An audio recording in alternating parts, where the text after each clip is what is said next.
Hola, bienvenidos a nuestro show de los bienes raíces. Hoy tenemos un invitado muy especial. Ya lo pueden ver.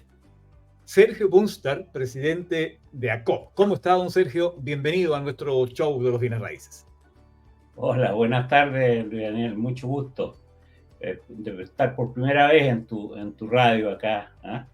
Y bueno, siempre es interesante conversar sobre el real estate o los bienes raíces, ¿no es cierto? Exactamente. Y bueno, yo la verdad es que hace poco tiempo, 2 o 3 meses que tomé la presidencia de ACOP, fui presidente por ahí por el año 2004 hasta el 2006 o 2007 por ahí. Pero siempre he estado mirando la parte gremial, siempre ha sido un tema que me ha llamado la atención y que me agrada mucho poder colaborar en ese aspecto. Bueno, don Sergio, yo siempre lo he seguido en sus redes también. Yo estoy en la quinta región y siempre lo veo sacando fotos al sector costero de Concón, Reñaca, ¿ya? Es porque vive acá, pasea acá, le gusta el mar, le gusta la costanera. Mira, yo tengo la suerte, digamos, bueno, yo en el tema inmobiliario llevo muchos años, más de 35, 40 por ahí. Primero trabajé en la parte como ejecutivo, digamos, de empresas que tuvieron que ver con el tema inmobiliario.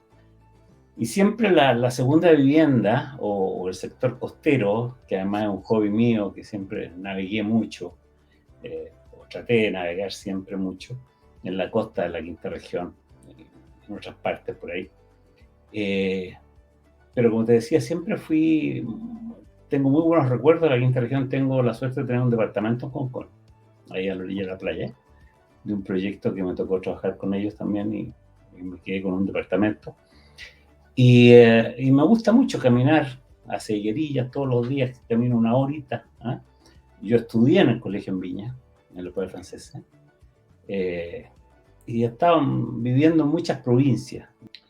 Entonces, el tema de la quinta región y del tema de las vistas del mar, siempre una cosa que me atrae mucho. Sí. No, además, a pesar de los problemas que hemos tenido en la costa acá en Viña del Mar hoy en día, pero es maravilloso. Así Eh, es. Otra de las preguntas que quiero hacer, me ha tocado el tema que lleva bastantes años en el cortaje, más de 40 años, me estaba comentando. ¿Cuál es la diferencia, que es obvia, pero cuál es la diferencia de ese corretaje de ayer al corretaje de hoy?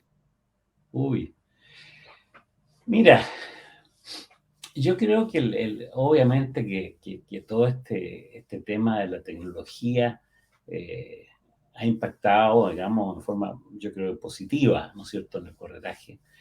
Permite ser más transparente, entregar mejor información a nuestros clientes para que los clientes, en definitiva, puedan tomar mejores resoluciones. Pero eso mismo, por otro lado, ha llevado a que sea ser tan transparente y aparentemente tan fácil el tema del corretaje, digamos, porque la gente piensa que no se necesita capital, es una cosa que se gana mucha plata y que se hacen muchos negocios, ¿no es cierto? Y que no se necesita más allá de tener hoy día un computador, ¿no es cierto? Y chao. Cosa que no es tan así, por supuesto. Eh, pero también se ha perdido un poquito Antes, yo, por ejemplo, en mi oficina, yo tengo 40 asociados en mi oficina en Vivax, y siempre les digo que antiguamente, por lo menos cuando yo partí, se estilaba mucho el darse la mano. O sea, los negocios se cerraban con la mano. Eh, Hoy día tenemos que darnos la mano por escrito. ¿eh? Hay una oferta de compra o una promesa posteriormente, donde se aceptan las condiciones, todo queda reglamentado, ¿no es cierto? Y aún así se caen los negocios. Antiguamente, yo te diría, cuando recién partí, el darse la mano era casi tanto más difícil que el negocio se cayera porque había una mano comprometida. Ahora, eso también tiene que ver con que han entrado, lo cual es muy bueno, por supuesto, una gran cantidad de gente que es propietaria, ¿no es cierto? Y propietaria tanto de primera como de segunda vivienda. Eh, yo por ahí leí, no he podido volver a encontrarla, digamos, pero si uno analiza la historia de nuestro país, hoy día debíamos estar como dentro de los 10 primeros en términos de propietarios en relación a la población, ¿ya? Somos un país de gran cantidad de propietarios proporcionalmente, ¿ya? Ha ido cambiando. Y antiguamente, también, yendo un poco a la historia, uno se compraba una casa con gran esfuerzo, ¿no es cierto?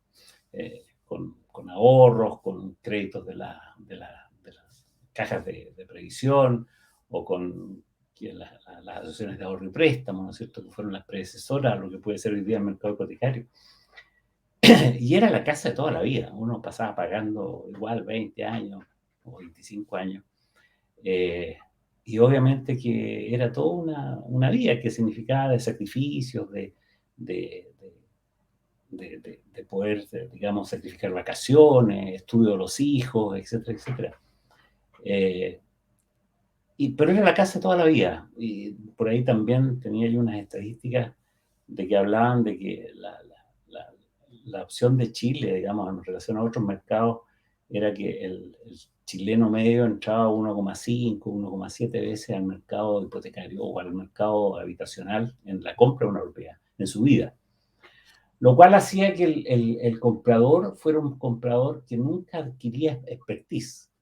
Siempre necesitaba mucho al corredor de propiedades porque nunca llegaba a ser experto en compra. Cuando tú te compras un auto, ¿no es cierto?, el primer auto, a lo mejor necesitas el apoyo que te hablan de ABS, te hablan de los frenos, ¿no es cierto?, de disco, y te hablan de los centímetros cúbicos y un montón de cosas que no tienes idea a los 20 años, a lo mejor 21 años. Pero ya cuando te has comprado 5 autos o 10 autos en tu vida, ya sabes lo que estás comprando. Bueno, al estar metiéndose al mercado inmobiliario 1,5 veces en la historia, obviamente que necesita mucho el apoyo de un experto, digamos. Eso ha ido también cambiando. Hoy día yo creo que, no sé si, no conozco por lo menos estadísticas que sean confiables en el tema, pero me atrevo a pensar que debemos estar muy cerca de lo que eran las medias americanas o europeas, que eran alrededor de 5 propiedades en su vida. Hoy día la juventud se compra, entre comillas, relativamente fácil un departamento, chiquitito, ¿no es cierto? Lo va pagando o lo tiene de inversión, lo renta, le da un spread, digamos, que le permite inclusive ganarse sus pesitos extra. Después se casan, entonces él tiene un departamentito, ella tiene un departamentito, y a lo mejor venden esos 2 departamentitos, se compran un departamento más grande. Después empiezan a aparecer los hijos, ¿no es cierto? Entonces ya venden el departamento y se van a la casa, ¿no es cierto? Empieza a crecer la familia, ¿no es cierto? Llevamos como en 3 o 4 operaciones, ¿no es cierto? Y la casa se les hace chica y vamos a una casa más grande. En una de esas, si nos ha ido bien, a lo mejor podemos adquirir una casa en el campo, una segunda vivienda.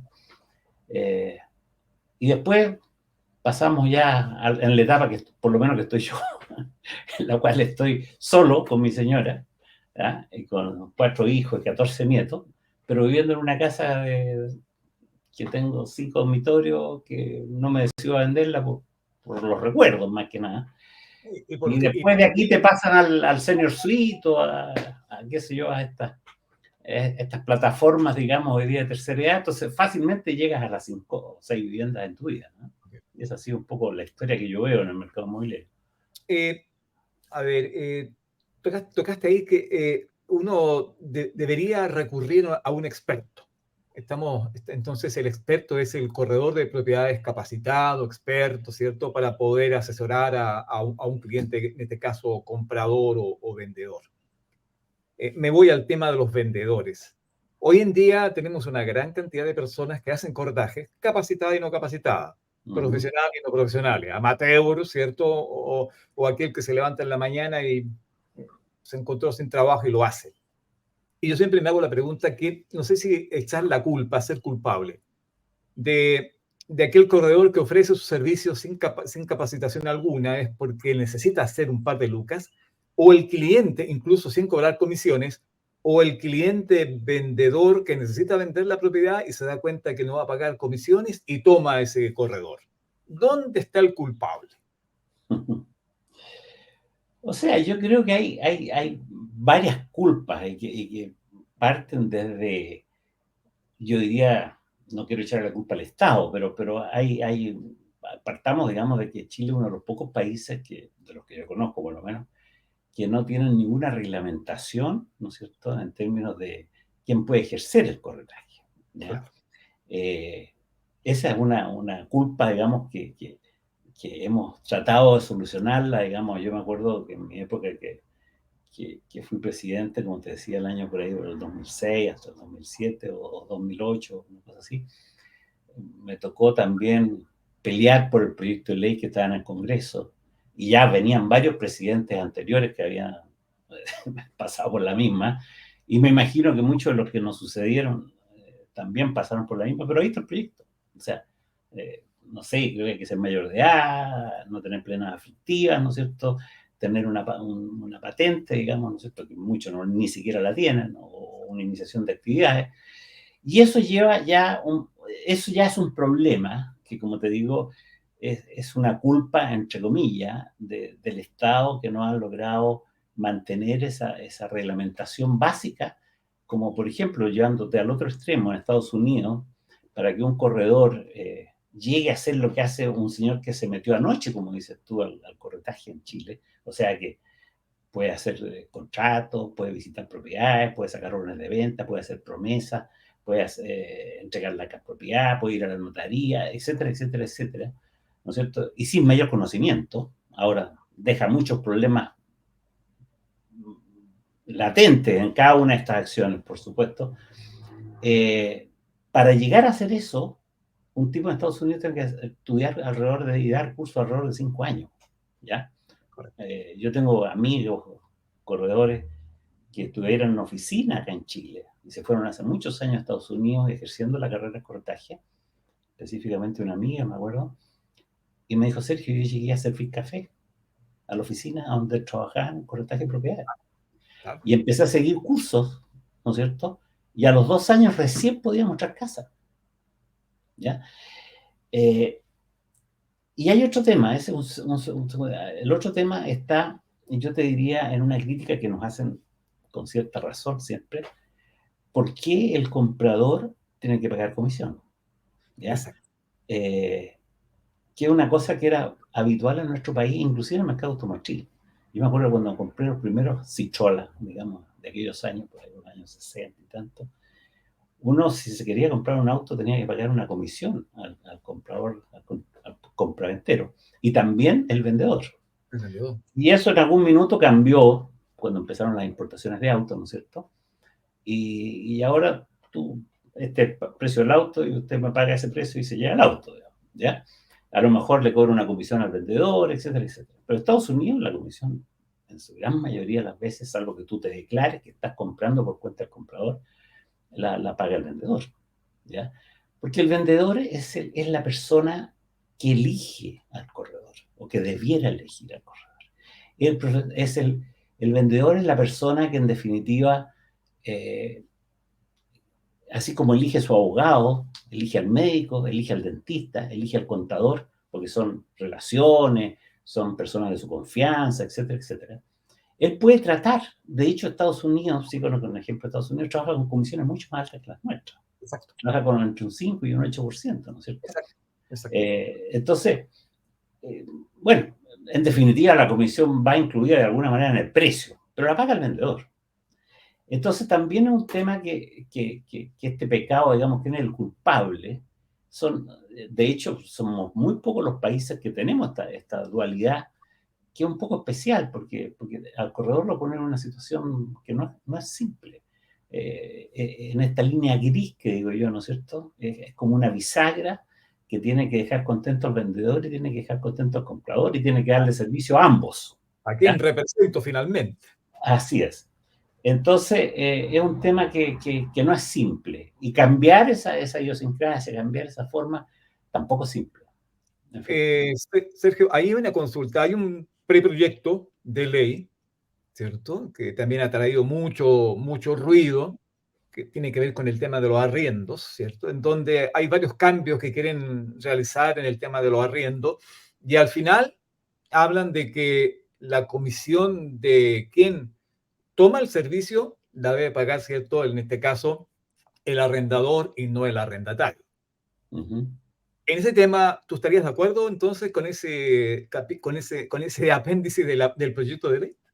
Es que eso significa, no sé, yo creo que eso significa, digamos, cambiar el formato de trabajo de los corredores. No solamente por el caso de los arriendos, sino en el caso de la compraventa. Sí, Y sí.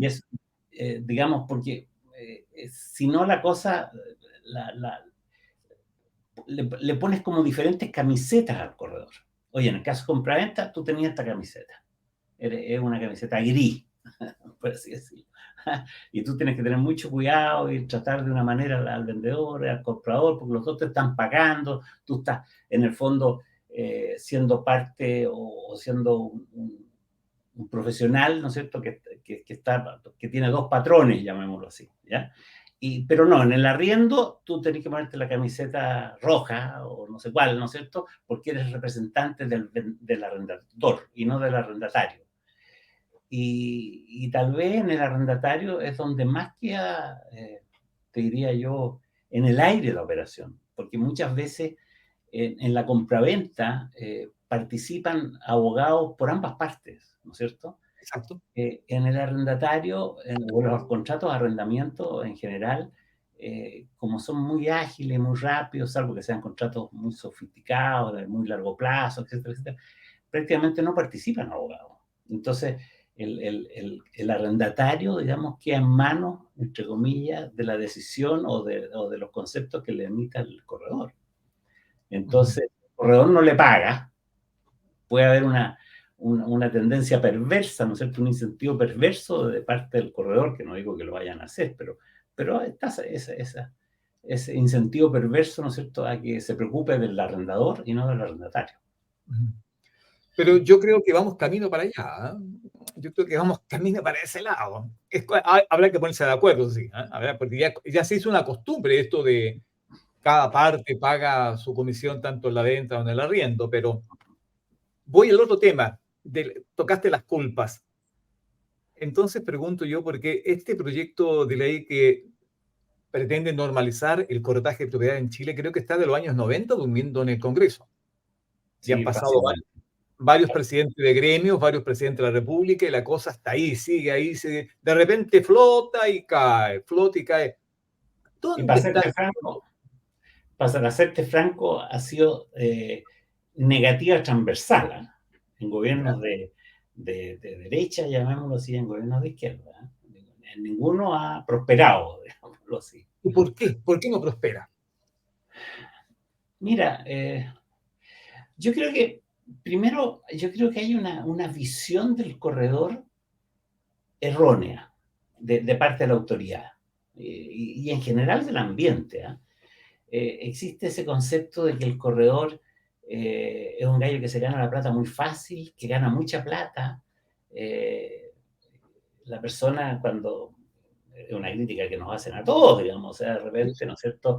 Tú vendes una casa y giras tu boleta, ¿no es cierto? O tu factura, y te dice, escucha, que te ganáis la plata fácil.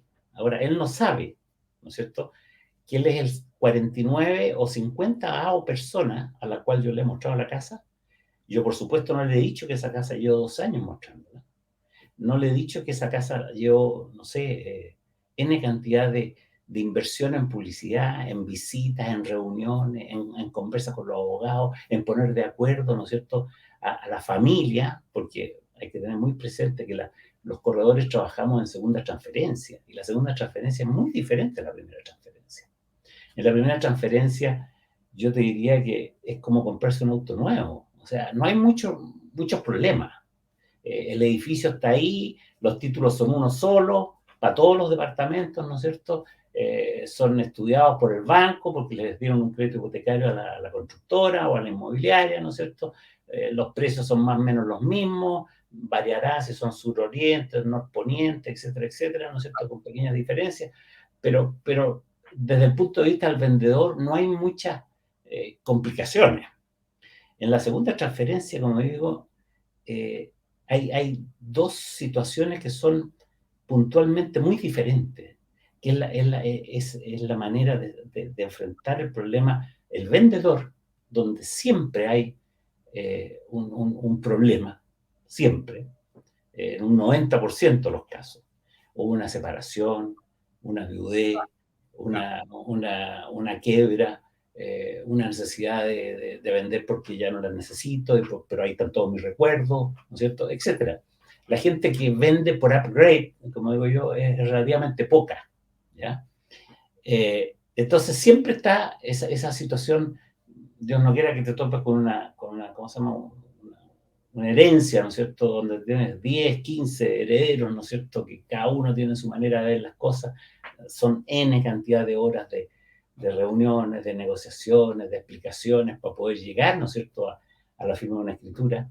Y desde el punto de vista del comprador, es como el que compra el auto nuevo. O sea, oye, yo quiero el auto ahora porque me voy a la playa el viernes en la tarde, pero veo que hay que sacarle patente, no te lo puedo entregar hasta el lunes porque hay que hacer la revisión técnica. No, yo quiero el departamento ahora. ¿Y por qué te vas a demorar 90 días? 120 días. Esa cuestión no existe en ninguna parte del mundo, te dice. Cosa que no es así, pero en fin. Porque claro, en los departamentos no, el tipo va y a lo mejor se lo entrega la próxima semana. Claro, ¿No es claro, cierto? claro. Pero en el caso de la propiedad usada, ¿no es cierto?, tenemos que llegar al conservador, ¿no es cierto?, para darle estabilidad y seguridad a las partes, ¿no es cierto?, que la transferencia sea realmente efectiva, porque a lo mejor falla la promesa, a lo mejor falla la escritura de compraventa, a lo mejor hay muchas posibles fallas dentro del proceso. Entonces, son dos situaciones muy diferentes entre el comprador y el vendedor. Y eso, la gente, bueno, es una labor que tenemos que hacer los corredores de explicar todo esto, ¿eh? Muchas Exactamente, veces. ¿Eh? exactamente, exactamente. Bien, se nos ha ido casi la mitad del programa conversando esto y ahora quiero entrar al tema de ACOP, ¿ya? Me has dado a entender que eres segunda vez presidente de ACOP, ¿no? Sí, sí. Fui No. por ahí por los años 2005, por ahí, no me acuerdo exactamente la fecha. Para quienes están escuchando y viendo este programa, ¿tú nos podrías comentar qué es ACOP? Bueno, en la Cámara Nacional Inmobiliaria, ¿no es cierto?, de Servicios Inmobiliarios, eh, que en el fondo yo diría que, me atrevo a decir, que es la Cámara Inmobiliaria más antigua que tiene nuestro país. Este año estamos cumpliendo 81 años, ¿ya? Fue fundada en el año 1942, ¿ya? Y ha agrupado a las principales oficinas de corretaje, digamos, históricamente, ¿ya?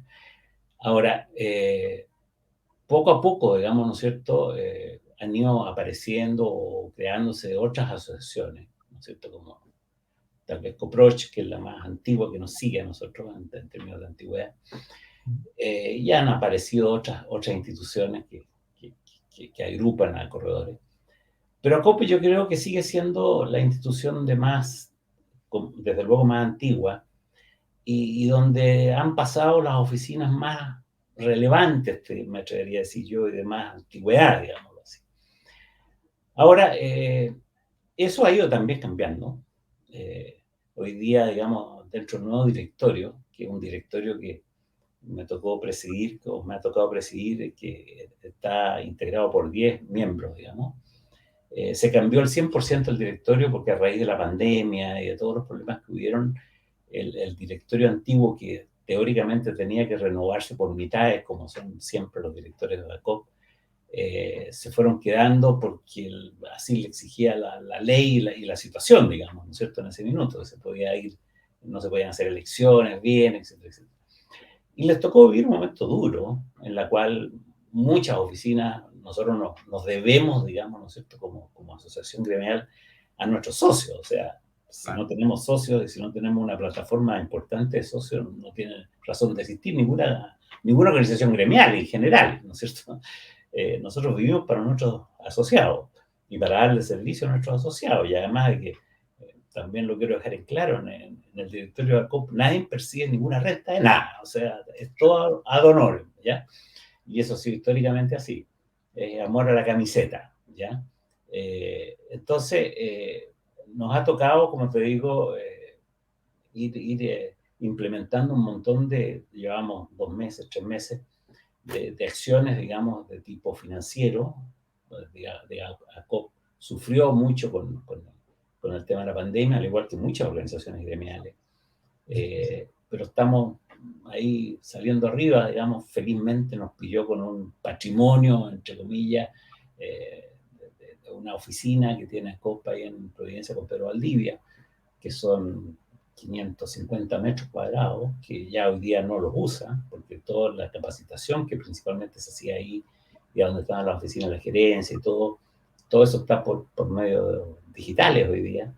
Entonces, en este momento están arrendados, pero existe la opción, ¿no es cierto?, o de conseguir un nuevo crédito hipotecario que nos permita, digamos, con ese patrimonio, empezar a dar mayores servicios a nuestros asociados, o sencillamente venderla y a lo mejor comprar una oficina mucho más chica y también el resto dejarlo para darle servicio a nuestros asociados. Pero yo tengo la confianza de que siempre en un país existen ahí. Yo he tenido la suerte de participar en tres convenciones en Estados Unidos, de la NAR y de RE/MAX, que es una empresa grandota, ¿no es cierto?, a nivel mundial. Y me ha tocado conversar. Me acuerdo que la última convención que estuve en San Francisco, habían 20.000 corredores de todo el mundo, ¿ya? Y los problemas son los mismos. Sí, Un señor con bata, con turbante, con ojitos más rasgados, pero los problemas son los mismos, que el problema es la comisión, que el problema acá, que el problema allá. Y uno aprende mucho, y cosas nuevas que aparecen, o software, en fin, herramientas. Entonces, creo que es muy importante el desarrollo de la actividad gremial, ¿ya? Y obviamente que cada día la National Association of Realtors, la NAR famosa, que es la que usa la R esta de Realtors, es una institución muy, muy grande en Estados Unidos. Creo recordar que por ahí hablan de 1,5 millones de socios, ¿ya? Que participan en la NAR. Yo soy socio de la NAR en una división internacional que tiene la NAR. Entonces, siempre está llegando la información, sistemas nuevos, tienen una universidad, en fin, tienen un montón de cosas que permitan a los socios capacitarse mejor. Y es lo que hacemos, o tratamos de hacer en ACOP, hacia nuestros asociados. Y así esperamos que en los próximos días y en los próximos meses los cooperados o los asociados puedan ir detectando los nuevos servicios que estamos buscando y haciendo. Correcto. He visto a COP, Santiago, Quinta Región, el sur, Sí. están como divididos, no actúan en forma conjunta, una sola, en donde se potencie más todo el sistema. No, estamos hoy día, o sea, hay un sistema de delegaciones que llamamos nosotros, que está la delegación de Valparaíso, en la cual entiendo que tú participas, ¿cierto? Está la delegación de Temuco. De hecho, uno de los vicepresidentes, tenemos 2 vicepresidentes en ACOP Santiago. Uno de ellos es el past president de ACOPROCH, que es de hecho, yo acabo de estar en Temuco en un evento muy entretenido y muy interesante, que cumplían 28 años ellos allá. Fui a un almuerzo muy, muy simpático y tuve la oportunidad de conocer a 55 miembros allá, oficina, en la Araucanía, fíjate, que están con los problemas que conocemos. Después hay una delegación en los lagos, entiendo, que estamos creando de a poco, también estamos viendo Valdivia. Y la idea, digamos, es tener delegaciones, digamos, que tengan sus directivas, ¿no es cierto? Y esas directivas de alguna manera se puedan integrar con la directiva nacional, ¿no es cierto? Y poder intercambiar opiniones. De hecho, como te decía, Gustavo Valenzuela, que es director allá de la Cámara Nacional de Comercio y además past president de la delegación de ACOP, participa en todas las reuniones de directorio de ACOP a través de estos sistemas. Hoy día es perfectamente factible tener un señor en Arica, otro en Antofagasta, otro en Valparaíso, en fin, para eso está, las herramientas hay que usarlas. Pero hoy día, fíjate que yo me reúno constantemente con corredores. Uno de los problemas que también están sintiendo, aparte de todo, es el tema de los portales inmobiliarios, que al parecer no se están portando muy bien o se están desviando a hacer corretaje de propiedades, en fin. Entonces yo pensaba, a lo mejor falta una empresa o un gremio que tenga un portal dedicado a los corredores de propiedades, en donde no haya en el fondo lo que utilizan los portales que se financian con la publicidad más que con el agente. Pero yo veía a COP entonces de un gran portal nacional, que al parecer lo tienen, ¿ya? Y eso quería asociar, ese tema del portal único de todos los corredores, ya sea COP o a lo mejor tú has estado en Estados Unidos, los famosos MLS, porque los portales, lamentablemente, y después te voy a hacerle pregunta de los portales, ¿cuál es tu opinión de los portales? Que no han andado muy bien. Mira, a mí precisamente me tocó, cuando en la presidencia que estuve, porque yo he sido siempre muy aficionado a la tecnología, pero toco de oído, o sea, nunca Ya. he hecho, mira, ni los manuales los leo, pero me encanta la tecnología y tengo, a mi manera, funciono, qué sé. Y mi oficina también siempre ha tratado de estar siempre en la cresta de la ola en términos de tecnología. Y me tocó también dirigir el portal, iniciar, yo te diría prácticamente el portal acop.cl, ¿ya? En esa época ni siquiera existía el portal inmobiliario. Me acuerdo que ellos fueron a hablar con nosotros y les ayudamos, entre comillas, con la información que requerían para hacer el portal, lo que fue el portal inmobiliario después. Y partimos con el portal inmobiliario, o sea, con el portal acop.cl con muchas ganas, con mucha fuerza, pero la verdad es que, de hecho el portal acop.cl, fíjate que fue un portal, uno de los primeros portales por web, ¿ya? Ok. De hecho, salimos antes que Estados Unidos con Realtor.com, que ellos trabajaban con todos sus sistemas a través de cable, digamos, de conexiones, ¿no es cierto?, físicas. Y el portal ACOP salió por web y empezamos a hacer un CRM, o sea, de hecho está importante para la administración de oficinas. Pero como muchas cosas en la vida, hay veces que estas iniciativas, te estoy hablando del año 2005, en los cuales había muchos corredores, socios de ACOP, que no tenían ni computadores. ¿Para qué te voy a decir si lo sabían usar? ¿Me entiendes tú? Entonces, fue una cosa como muy adelantada a su tiempo, ¿ya? Y obviamente que fue muy difícil, digamos, poder incentivarlos, digamos, ¿no es cierto?, que participaran en el portal. Además de que las oficinas más grandes y las franquicias de esa época, chilenas hasta ese minuto, casi todas, ya tenían sus propios software, ¿no es cierto? Y tenían y su fuerte era precisamente, estaba basado, ¿no es cierto?, de venderle esos sistemas operativos, ¿no es cierto?, a sus asociados, ¿ya? Entonces, yo veía como que no le interesaba mucho el poder centralizar, digamos, toda su información y todas sus vitrinas digitales, digámoslo así. Bueno, pero ahí está el portal ACOP. O sea, todavía funciona. Obviamente que funciona a niveles mucho más bajos, digamos, pero te adelanto una primicia, si tú quieres, no sé en qué vamos a terminar, pero una de las razones, digamos, y el norte de este nuevo directorio es buscar diferentes mecanismos, ¿no es cierto?, que nos permita, yo te diría, no, sinceramente, tener una competencia brutal, ¿no es cierto?, frente a los portales inmobiliarios existentes, pongámosle un nombre y apellido como Mercado Libre, ¿no es cierto?, que es el dueño del portal inmobiliario, que son empresas que tienen una cantidad de recursos ilimitada, digámoslo así, en relación a lo que puede ser una asociación gremial como la nuestra, ni por muy grande que sea el día de mañana. Entonces, pero sí poder tener una alternativa, ¿no es cierto?, sobre todo para los asociados más pequeños, digamos, ¿no es cierto? Pero eso involucra ya no tanto como era hace 10 o 15 años atrás, que todo el sistema del software, la creación de los software era muy complejo. Hoy día todo eso ha ido avanzando y ya no es una cosa tan terriblemente compleja. Pero sí, lo que hay que hacer mucho es vender, es la mantención, es el marketing, el derivar, ¿no es cierto?, el cambio de mentalidad, ¿no es cierto?, del comprador y del vendedor, ¿no es cierto?, que tiene otras alternativas. Y una de esas puede ser el portal nuestro, el portal de los corredores. Siempre va a ser importante que los corredores tengan una herramienta porque siempre vamos a tener competencia. Y esto pasa, te digo, en todas partes, ¿eh? En Estados Sí, Unidos claro. pasa lo mismo.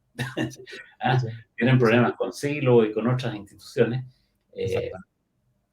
que les duele. Y me acuerdo que en una de las charlas que yo estuve en esta conferencia, en el 2019 en San Francisco, el argumento más básico, más esencial, es decir, oye, sí, podemos tener los otros portales, pero aquí principalmente la diferencia la vamos a hacer en los servicios.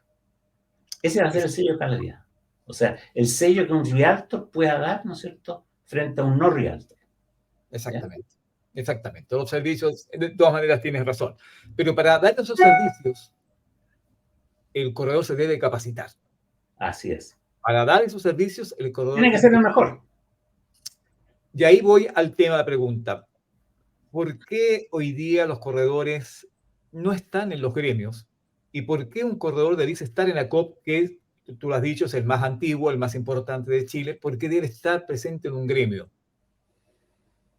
Yo creo, en gran parte porque el mercado, ¿no es cierto?, o el corredor no ha sentido la necesidad, ¿ya? Porque han aparecido tantas herramientas nuevas, ¿no es cierto? Desde las videos, la fotografía, los CRM, las estadísticas que les entregan los portales, etcétera, etcétera, que ellos se creen que tienen todas las herramientas suficientes, ¿no es cierto?, para poder ejercer en forma eficiente su actividad. Pero ¿qué es lo que les va a pasar? ¿Qué es lo que les ha pasado en el tiempo? Creo yo, esto es una visión muy personal. Es que cuando el mercado está tirador, como decimos nosotros, y se vende, y se vende, y se vende, y los créditos hipotecarios, los bancos hacen rumas de crédito, y las notarías, rumas de carpeta, y en el conservador no abasto, etcétera, etcétera, nadie se preocupa mucho del tema, ¿ya? Cuando el problema entra en crisis como el que estamos entrando, y a mí que me ha tocado vivir 4 o 5 crisis desde los años 70, obviamente que viene la necesidad de decir, bueno, pero ¿qué hacemos? ¿Cómo nos ayudamos? ¿Qué hacemos para enfrentar esta situación? Y ese es el minuto que yo creo que nosotros en ACOP hoy día tenemos que aprovechar, ¿ya? Porque estamos todos con problemas. O sea, todos nos han bajado las operaciones. Yo no, por todo lo que he hablado, nadie me ha dicho, no, ¿sabéis qué más? Yo busqué un nicho, una alternativa diferente y me está yendo fantástico. No, yo vengo de reuniones, inclusive con el conservador de bienes raíces de Santiago, y la baja de operaciones es brutal, ¿ya? ¿Para qué decir los bancos y todo? Entonces, hoy día es el momento de que precisamente necesitamos unirnos, ¿no es cierto?, para buscar y llegar a lo mejor a lo que seguramente tú, diga tu pregunta, es llegar al concepto americano, o sea, del MLS, ¿no es cierto? Pero para eso hay que empezar a seguir varios pasos, ¿ya? Y eso hace muy transparente la operación para el cliente, ¿no es cierto?, para el comprador y para el vendedor. Y obviamente le da seguridad y estabilidad a los que participamos en la operación, ¿ya? El MLS en Estados Unidos prácticamente ningún corredor pone en duda, digamos, de que no le van a pagar su comisión. Exacto. Ningún corredor pone en duda, digamos, de entregar en canje su propiedad, ¿no es cierto? Porque sabe que va a ser bien manejada. Entonces el señor que tiene una propiedad en Massachusetts o no sé dónde, en el norte, ¿no es cierto?, y quiere comprarse una propiedad en Miami, bueno, llama a su colega de Miami y le dice, va a ir Juanito Pérez o John Smith, ¿no es cierto?, y el señor de Miami lo va a buscar al aeropuerto o bueno, le manda una limusín, porque sabe que en algún minuto le va a llegar una comisión por la gestión que él está haciendo. Correcto, ¿ya? Correcto. Entonces, y como la comisión es alta, más alta que acá, y ya el señor cuando manda el MLS, cuando manda el papelito del MLS, ya sabe qué porcentaje de esa comisión, de ese negocio, si se llega a hacer, le va a corresponder a él. Y él tiene la tranquilidad, ¿no es cierto?, el vendedor, de que el corredor que está atendiendo al vendedor, sea quien sea el que compre, a él le va a llegar el porcentaje que le corresponde.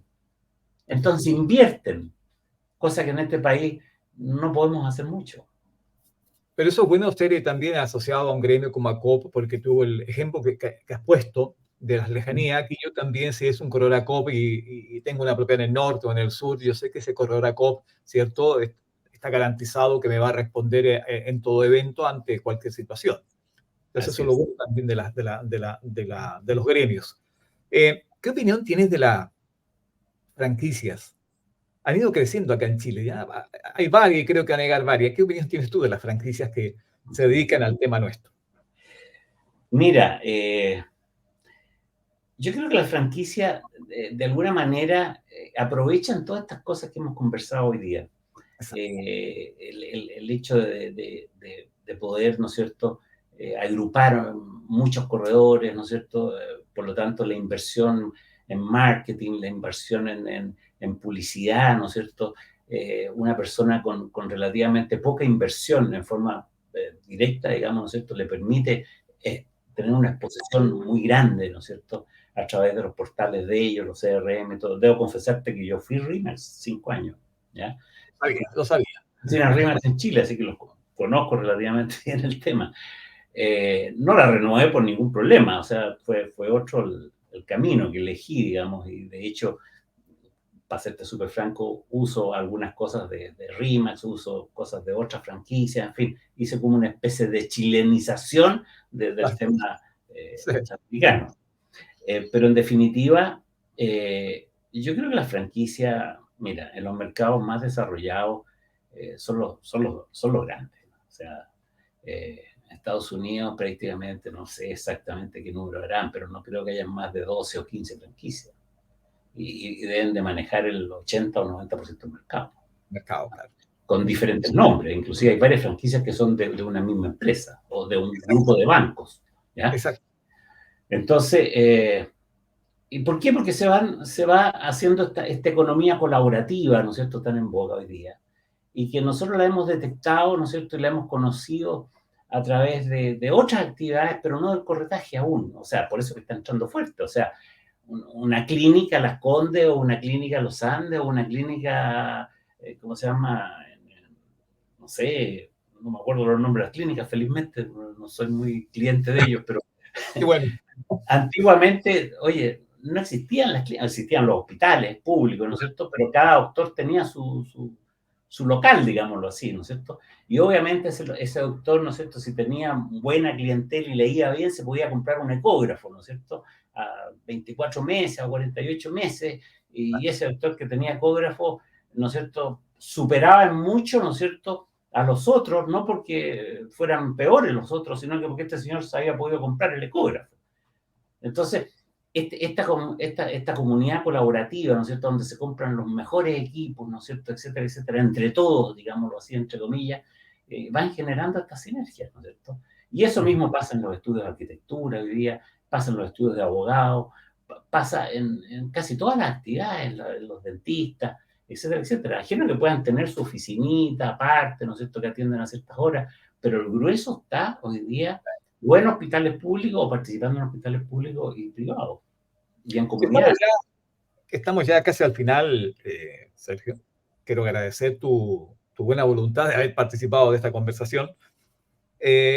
Dejamos al final porque esto seguramente lo van a ver varios corredores a COP, ¿ya? Y también no a COP. Me entregaste una primicia del portal.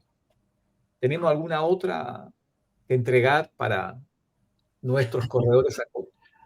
Mira, son parte de nuestro interés, digamos, de mejorar el accionar de ACOP, pero tenemos que partir, como te digo, por solucionar en parte la parte financiera, que felizmente, como te digo, tenemos el patrimonio, pero tenemos que realizarlo, entre comillas, vía nuevos créditos que estén apoyados con ese activo o la venta de ese activo. Y por otra parte, estamos haciendo un esfuerzo importante, y yo he estado conversando ya que tocamos el tema, con los principales propietarios o gerentes, representantes en Chile de las principales franquicias, ¿ya? Para que entren a participar dentro de ACOP, que la gran mayoría están fuera hoy día. Y entonces, como te decía en algún minuto, las asociaciones gremiales funcionan para sus asociados, o sea, no puede haber una asociación gremial importante, ¿no es cierto?, para apoyar al 10% de los actores del mercado. Claro. O el 5, no tengo idea, o el 20, no tengo idea qué representamos hoy día en el mercado, porque esa es una de las grandes dudas. O sea, creo que en el impuesto interno hay 15.000 iniciaciones de actividades como corredores, o en algún minuto lo hubieron. Entonces, pero ¿cuántos de esos ejercen? ¿O cuánta de esa gente? Entonces, es difícil. Pero lo que sí es claro es que hoy día hay un nivel de franquicias en nuestro país importante, ya sean nacionales o internacionales, y que siempre van a seguir llegando, porque hay algunas que no están todavía en Chile y van a llegar. Entonces, y se van a incorporar corredores pequeños o gente que está entrando al mercado, entonces van a ir creciendo. Entonces nosotros, como asociación gremial, y precisamente para poder buscar la mayor sinergia entre todos, de hecho en Estados Unidos es así, digamos, todas las franquicias, entiendo que la gran mayoría pertenecen a la NAR, y claro, compiten comercialmente entre ellas, ¿no es cierto? Bajo ciertas normas de ética, me imagino, pero, pero existe la competencia, pero están agrupadas, por otro lado, en una gran asociación gremial, que les permite las cosas más sustanciales. Por ejemplo, estar como estamos ya nosotros en ACOP, viendo todo el tema de la Constitución, cómo nos afecta el derecho de propiedad para nuestros clientes, las nuevas disposiciones de impuestos internos, ¿cómo se llama? Han habido ya varios hechos, digamos, ¿no es cierto?, en todos estos, ¿cómo se llaman? Los comités autoconvocados de la Constitución, ¿no es cierto? Ahí participamos también.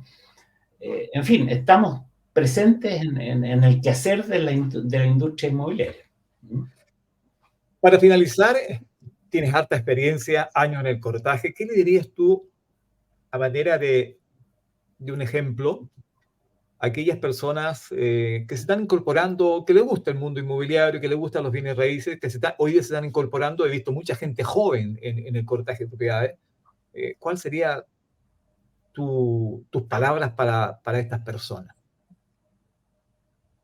Uy, mira, yo, de hecho, yo hago clase en ACOP a los corredores que están estudiando, entre comillas, o los futuros corredores. Y me piden mucho, un poco lo que tú me estás mencionando, o sea, cuál es la experiencia, cuál es la...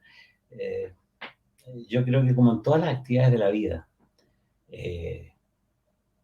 uno aquí tiene que tener, yo siempre hablo de las 5 P, ¿ah? A ver si me acuerdo, que son la permanencia, la paciencia, la proactividad, el profesionalismo, y me falta una P por ahí. Bueno, ya te la diré. Ya Pero me va a aparecer. ¿Ah? cuatro son súper importantes. Pero yo creo y la paciencia, creo que, no sé si te la dije, ¿ya? Sí. Porque yo durante muchos años también hice clases de marketing en unos posgrados que hacía la Universidad de Chile. Y también había mucha gente que estaba haciendo ese posgrado, y mucha gente que participó o quería participar en el corretaje.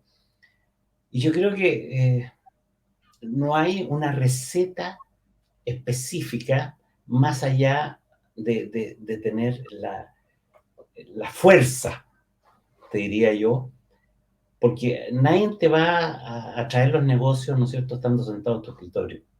Hay que tener esa proactividad. Hay que tener, yo me he demorado a veces en sacar negocios 2 o 3 años. Y esa cosa, un gallo joven dice, no, pero aquí, esa cuestión no. Bueno, hay que tener esa paciencia. Ahora, yo no te digo que uno esté esperando los 3 años, ¿no es cierto? Pero uno lo tiene ahí, que de repente lo activa, de repente desaparece, de repente se vuelve a activar, porque las cosas van cambiando, las situaciones van cambiando, los mercados van cambiando, y lo que el señor no quería hace un año, ahora a lo mejor lo quiere, etcétera, etcétera. Como te decía, está la paciencia, la perseverancia, ¿no es cierto? Estar ahí encima. Esa proactividad, ¿no es cierto?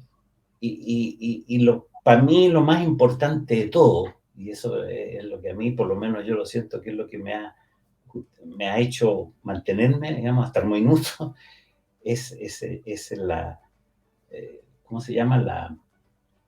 La pasión. Cuando tú los negocios los enfrentas con pasión, al final todo sale. Correcto.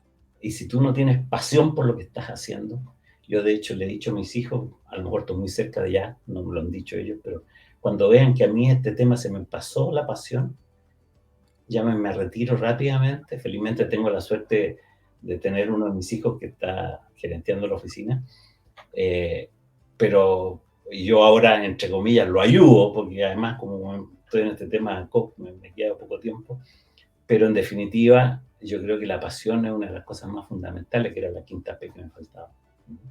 Perfecto, perfecto. Sergio Munzer, quiero agradecer que haya estado con nosotros, que esta conversación bien franca, ¿cierto?, acerca de este mundo inmobiliario que tenemos.